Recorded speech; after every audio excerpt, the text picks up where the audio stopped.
আসসালামু আলাইকুম my lovely viewers, কেমন আছেন আপনারা?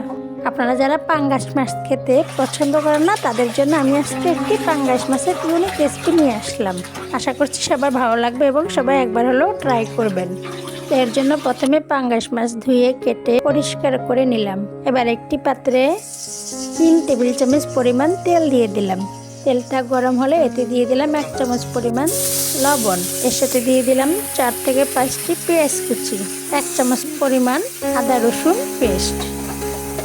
এরপর এর ভিতরে দিয়ে দিব 1/2 চামচ পরিমাণ হলুদের গুঁড়ো। আপনাদের কম বেশিও লাগতে পারে, আমার হলুদের গুঁড়োর কালার ভালো তাই কম লেগেছে। এরপর দিয়ে দিয়েছি 1.5 চামচ পরিমাণ মরিচ গুঁড়ো। এরপর অল্প একটু পানি দিয়ে সবগুলো মশলা ভালোভাবে কষিয়ে নিব। মনে রাখবেন ঝালটা কিন্তু আপনাদের পছন্দ মতো দিবেন। কষানো হয়ে গেলে এরপর এর ভিতরে একে একে ধুয়ে রাখা মাছগুলো দিয়ে দিব।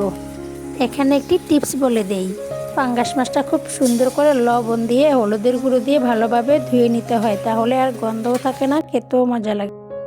যারা পাঙ্গাস মাছ একেবারেই পছন্দ করেন না তারাও খেতে পারবেন। তবে বিশ্বাস করেন এইভাবে পাঙ্গাস মাছ একদিন খেয়ে দেখবেন, খুবই মজা লাগে। আমি প্রথমবারই ট্রাই করছিলাম, তাতে আমার খুব ভালো লেগেছে।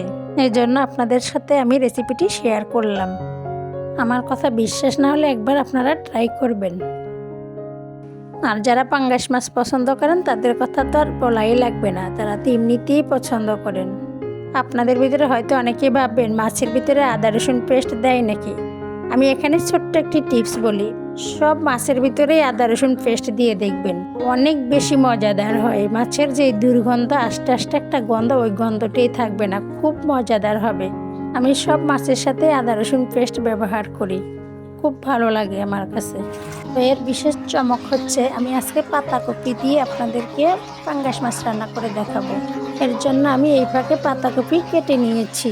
সাধারণত ভাজি করার জন্য যেরকম ছোট চিকেন করে কাটতে হয়, এর চেয়ে একটু হালকা মোটা করে কেটে নিয়েছি। এবার মাছটা কষানো হয়ে গেলে এতে আরও একটু পানি দিয়ে আবার ভালোভাবে কষিয়ে নিচ্ছি। কষানো হয়ে গেলে একটি পাত্রে মাছগুলো তুলে নিব। আপনারা কারা কারা আমার মতো এই রেসিপি ফলো করেন জানাবেন। আমি কিন্তু মুরগির মাংস দিয়েও পাতাকপি রান্না করি, খুব ভালো লাগে।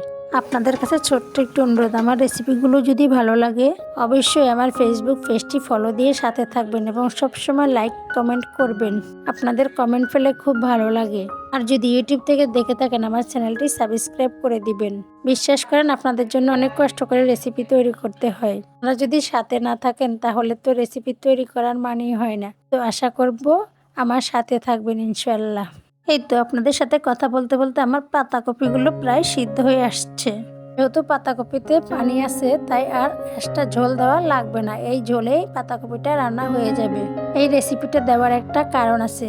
আমার একজন ফ্যান তার মালিকের ওয়াইফ পাতাকপি দিয়ে রুই মাছ রান্না করে দিয়েছে। উনি বলেছে ওটা নাকি মুখে দেওয়া যায় না। আমি ওনাকে উদ্দেশ্য করে বললাম, আপনি এই রেসিপিটা দেখবেন, আপনার মালিকের বউকে দেখাবেন, অমৃতের মতো মজাদার হয়। এই তো আমার পাতাকপির তরকারিটা প্রায় সিদ্ধ হয়ে আসছে, তাই আমি এর ভিতরে মাছগুলো আবার দিয়ে দিলাম। আপনারা একবার ট্রাই করলেই বুঝবেন, ভাজার চেয়েও এই রান্নাটা বেশি মজা। এই রান্নাটা করতে বেশি একটা সময় লাগে না, যেহেতু পাতাকপি তাই খুব দ্রুতই সিদ্ধ হয়ে যায়। প্রতিদিন নতুন নতুন রেসিপি ট্রাই করতে ভালো লাগে, আমার মতো কার কার ভালো লাগে জানাবেন অবশ্যই। এরপর ঢাকনা দিয়ে 2 মিনিটের মতো রেখে দিব। তো পাতাকপির সিজন থাকতে থাকতে এই রান্নাটা একবার ট্রাই করবেন।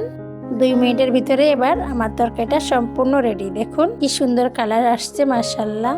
তো আজকের মতো বিদায় নিলাম, সবাই ভালো থাকবেন, দেখা হবে নতুন কোনো ভিডিওতে। আল্লাহ হাফেজ।